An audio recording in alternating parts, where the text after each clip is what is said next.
Good evening, everyone. My name is David Carver, and this is Commercial Review, a show where I review the foibles and features of current advertising campaigns to see not only how effective they are, but also what they could do to be better. Fortunately for today, I'm going to be talking about an advertisement that I do not think needs anything to make it better. Of course, I'm talking about the Scarecrow commercial for Chipotle. There's a Scarecrow who works as a low-level factory worker for a giant food corporation in an industrialist, dystopian city. He's treated to some pretty horrible sights of how the food that he produces is actually being made. Chickens being fattened up with chemicals, and robotic cows that are shivering inside a small confined space. Now, like any of us would be, he's really saddened by what he sees, but he doesn't feel like there's a lot he can do until he gets home. He looks around his garden and he sees some vegetables growing. He decides, I could make something better than this sludge that everyone else is eating in the city.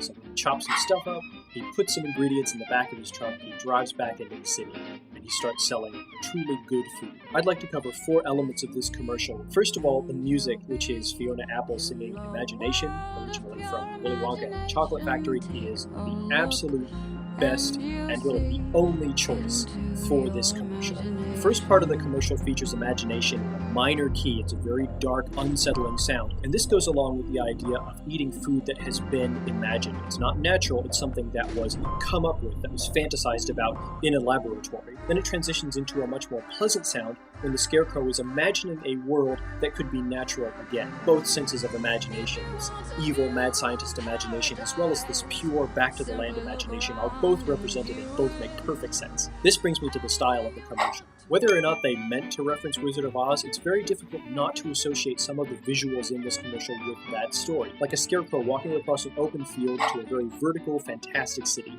Assuming the Oz reference was intentional, how clever that the Emerald City is green, it's gray and brown.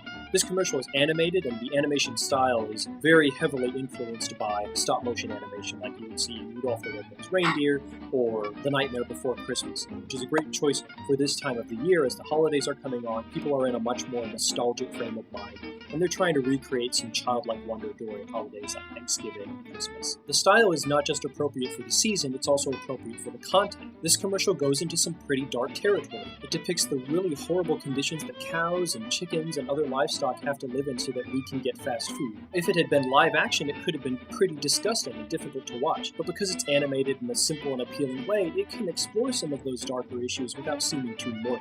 I've already covered the story at the beginning, so I don't feel like I need to rehash it, but there was one aspect of it that I thought was very well chosen. The Scarecrow protagonist is not an alienated member of the system. He's part of it. In fact, he's someone who is involved in making this terrible food. When you watch this commercial, you can understand then that Chipotle isn't saying you're a terrible person for eating bad food. It's saying, it's a terrible system that somehow has been erected around us. Wouldn't it be great if, with a little imagination, we could treat animals better and eat better? If you haven't already guessed it, I'll just come out and say it. I believe that the fast food system in our country is terrible for people and terrible for animals, and it needs to be changed. This is why I was so impressed with how the commercial ends. It doesn't show the Scarecrow retreating to his farm out in the middle of nowhere, and it doesn't make him an elitist setting up a bigger restaurant in town that only people in the know would be able to go to. All he does is drive his truck of ingredients back to the city, sets up his open-air booth, and invites people to come and eat his local food. One of the underlying values of this commercial is not just that local food is better than processed food,